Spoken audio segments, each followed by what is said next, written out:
दुर्भाग्य से वो ज्ञान वापी आज लोग उसको दूसरे शब्दों में मस्जिद कहते हैं, लेकिन वो ज्ञान वापी साक्षात विश्वनाथ ही है।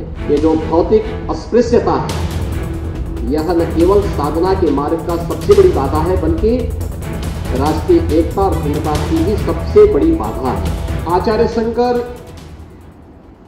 जब अपने अद्वैत ज्ञान से परिपूर्ण होकर के आगे की साधना के लिए वे काशी में आए,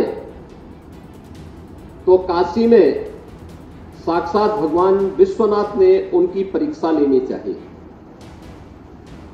और उन्होंने इस बात को देखा कि प्रातः काल जब ब्रह्म मुहूर्त में आदि शंकर गंगा स्नान के लिए जा रहे होते हैं, तो वह सबसे अछूत कही जाने वाली एक सामान्य व्यक्ति के रूप में वह उनके मार्ग के सामने खड़े हो जाते हैं।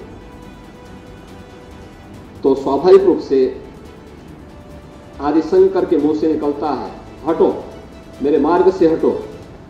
तो सामने से जो चंडाल होता है वह एक प्रश्न पूछता है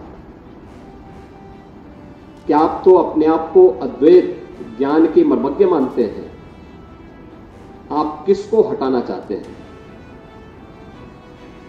आपका ज्ञान क्या इस भौतिक काया को देख रही है, इस भौतिक काया के अंदर बसे हुए ब्रह्म को देख रही है? अगर ब्रह्म सत्य है तो जो ब्रह्म आपके अंदर है वही मेरे अंदर भी है।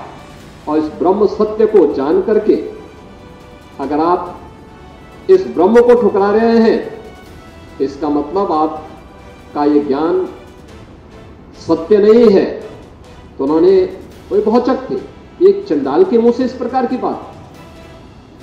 उन्होंने कहा कि आप कौन हैं, मैं जानना चाहता हूं। उन्होंने कहा कि जिस ज्ञान व्यापी की साधना के लिए, दुर्भाग्य से वो ज्ञान व्यापी आज लोग उसको दूसरे शब्दों में मस्जिद कहते हैं, लेकिन वो ज्ञान व्यापी साक्षात विश्वनाथ ही है। जिस ज्ञान व्यापी की उपासना के लिए आप केरल से चल करके यहां आए हैं, मैं उसका साक्षात स्वरूप विश्वनाथ हूं, तो वह उनके सामने नतमस्तक होते हैं और उन्हें इस बात का पश्चाताप होता है कि नहीं, ये जो भौतिक अस्पृश्यता है, यह न केवल साधना के मार्ग का सबसे बड़ी बाधा है, बल्कि राष्ट्रीय एकता और अखंडता की भी सबसे बड़ी बाधा है। और इस बड़ी बाधा को अगर हमारे समाज ने समझा होता तो देश कभी गुलाम नहीं होता।